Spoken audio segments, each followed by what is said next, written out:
अस्सलामुअलैकुम, मेरा नाम है सरफराज और आज मेरे पास एयरपोर्ट का रिक्वायरमेंट आया हुआ है। डायरेक्ट एम्प्लॉयमेंट वीज़ा, 1 साल में छुट्टी भी मिलेगा और ये क्लीनर साफ सफाई का काम रहेगा जिसमें 1075 सैलरी है, 200 दिरहम खाने का है, 8 घंटा ड्यूटी है, मेडिकल इंश्योरेंस कंपनी का है और बहुत ही बेहतरीन काम है।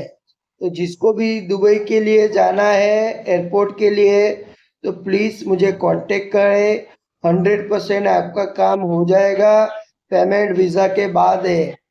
तो जिसको भी इसके लिए इंटरेस्ट है तो मैं अपना नंबर मेंशन कर देता हूँ, वहाँ पे जाके मुझे व्हाट्सएप पे अपना डॉक्यूमेंट और ओरिजिनल पासपोर्ट सबमिशन करवाएं।